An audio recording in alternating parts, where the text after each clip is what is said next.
The Philippines is a breathtaking archipelago of over 7,000 islands, boasting pristine white sand beaches, crystal clear waters, and lush tropical landscapes. From the stunning limestone cliffs of Palawan to the vibrant coral reefs of Tabata, its natural wonders captivate travelers worldwide.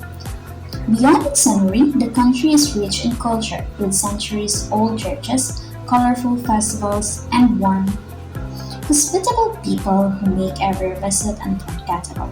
However, this beauty is under threat due to severe waste pollution. Plastic waste clog rivers, litter beaches, and the cause of death to marine life, with major cities struggling to manage increasing trash levels. Without proper action, pollution could overshadow the country's natural splendor, endangering ecosystems and livelihoods dependent on tourism and fishing. Waste pollution has far-reaching effects on ecosystem and marine life, as well as human well-being in the economy. Water pollution is the contamination of the environment caused by improper disposal of waste materials such as plastic, industrial, household, and medical waste. It leads to soil, water, and air pollution and harm wildlife and human health. Our team aims to provide awareness to the people, document and navigate the different water pollution in our city, and implement our way of preserving and protecting our environment. So, I am Jairo Ken Charot, yung tagapaglingkod, and tara, atong balaan ang kalisod, nagyatubang gihapon sa ato ang nasod. Increasingly, we are treating our oceans as a dumping ground too, and the vast majority of the trash we are dumping is made of plastics. All kinds of marine species, from fish to mammals to birds to crustaceans, consume fragments of this plastic or solid waste as it degrades into smaller pieces.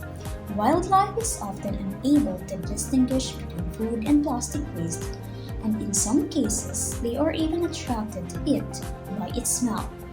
Researchers have found that an estimated 19 to 23 million tons of plastic waste are dumped in our oceans annually, with 1,500 different species having been found to have consumed toxic plastics and microplastics, primarily whales, sea turtles, and seabirds.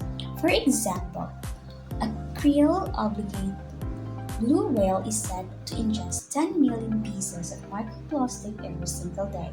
Plastic pollution is even becoming the daily diet for most seabirds, as a staggering 90% of them consume plastics and many of them get sick and die as a result. Even if these creatures don't consume plastics in one form or another, plastic trash often injures and maims them.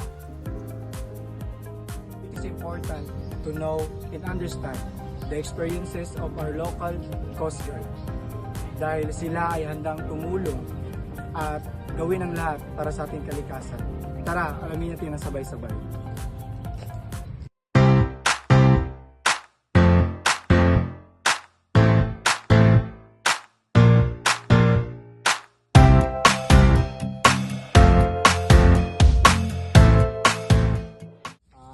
Ako rin si Dudong Palabaw.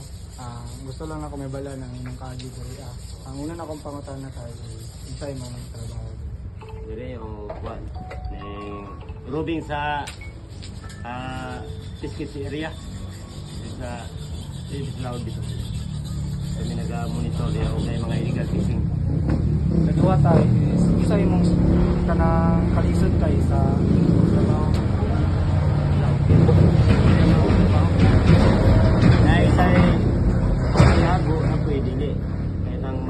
Mag-prepare mi o kaning payo sa laod.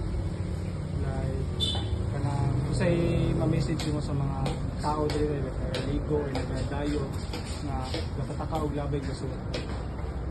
Dapat tiris na labay basura kay paano na magkaon mo sa isda kasi nila kadaw. Usay kanang labay kanang epekto bitaw sa paglabay basura sa amo na diri at tayo like sa dagat. Unsay Hindi, kuhan yun natin.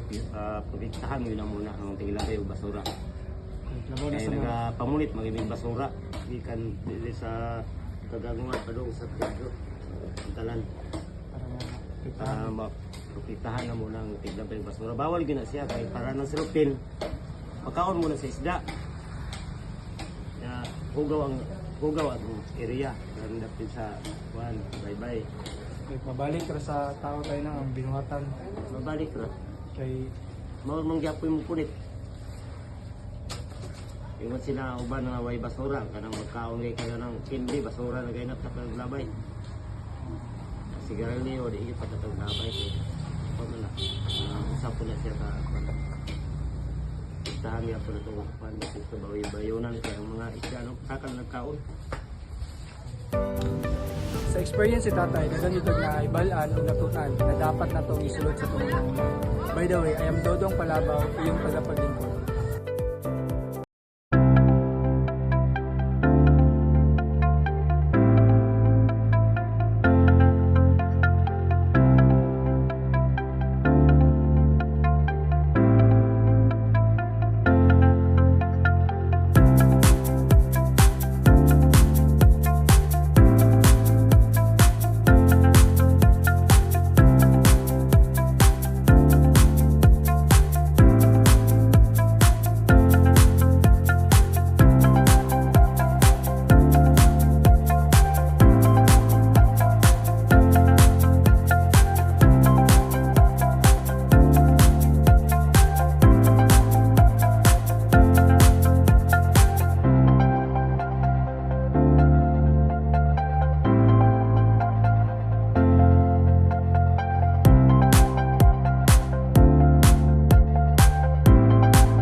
Pwede ka na mo interview tay. Oh, pwede. Kanang unsay mga rules nimo dere sa mangroves tay? Like unsay imong ginabuhat or unsay ginatrabaho mo dere? Ang akong trabaho diri maintenance sa bulok. O na-schedule po mag-tree planting po mi. O na po seaborne patrolling naman. So kanang unsa po yung masulti nimo sa mga naga-visit diri atay, like most especially kanang magpatakang labay sa mga kuwan po tay. Unsay impact sa kuwan sa mangroves? Amo dita na nga among gipahinumdum gani sa mga visitor nga ang mga basura nga labi na kanang silupin ipos yun na dili pwede na kalat na diha. Then kanang unsa po yung mga kuwan nimo maingon pud nimo diri sa kuwan po tay? Sa mangroves, like especially kanang inimuhang mga kuan nimo diri atay kanang kaagi nimo po. Ang kaagi na po murag maoray gyapon pero bisunod oy labi na kanang magpatrolling. O kung makakuha niyo kanang nay mamutulog kahoy amo magud nang sitahon. Kami na magkalaban. Like ang imong mga kalisod nimo diri tay unsa may naka-struggle sa imong kalisod? Ang kalisod pati sa mangrove. Sa mangrove. Okay. Ang kalisod na mo kanang magtanong kay lapo kayo. Ang dili pwede na abusuhan na. Kay nag-antos mi sa lawom nga lapok magtanong. Thank you tayo sa pag-cooperate sa among interview. Salamat. Mangroves are softer-land trees and shrubs that grow along the coastal areas, particularly in tropical and subtropical areas. Additionally, mangroves ecosystem support rich biodiversity by providing habitat and breeding grounds by various marine species, birds, and other wildlife. Mangroves are one of the popular tourist spots here in Panama. Due their attractive features such as relaxing ambience and as to teaching. Some of this ocean plastic is entering the human food chain, be it the crustaceans and fish that have consumed microplastics. Our waste problem is severely plaguing the health of the world's species, including our own. Human health is being deeply impacted by these is lack of environmental accountability and awareness. Over 1,000 chemicals used in the manufacturing of billions of different plastic products on the market today are classified as endocrine disrupting and carcinogen. They have been associated with some cancers, infertility, Alzheimer's, miscarriage, developmental issues, and more. PFAS, also known as forever chemicals, have been in existence since 1940s and are used on items stored beer, oil, and water, which makes them useful in products like non-stick cookware, stain-resistant clothing, and firefighting foam. When these items are dumped in landfills, it creates another pathway of these dangerous chemicals to enter the environment, where they can ultimately poison us and or other living creatures. Bad trash management can be the downfall of humanity, wildlife, and the health of our ecosystems. If emissions from landfills continue to increase, as projections forecast, our climate will not only be negatively impacted, but human health will be too.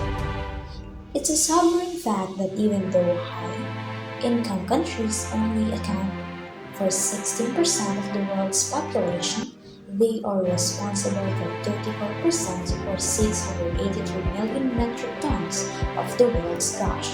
There's even have been a better time to find out more about plastic pollution and only you can help reduce your own waste. Think before you buy, do I really need this item or will I use it a few times and throw it in the trash?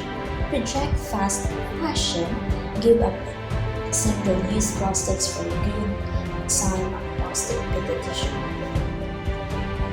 Si we're here sa Pagatpatan or Mangrove area, in which makita na po madagan kayo garbages scattered all around.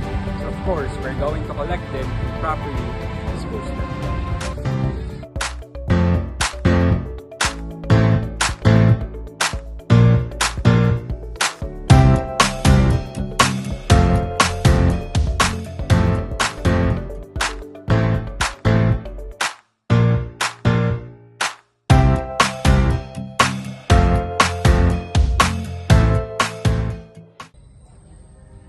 Waste pollution is significantly increasing globally. Experts predict that this trend will continue to increase by 70% in waste generation by 2050 if not addressed properly. So it's never too late. We can always address this matter by disseminating awareness and information, enforcing proper waste management, and fostering biodegradable materials. So, the power lies within our hands. So always make the correct decisions because we have the capacity to change and turn our environment into a better place.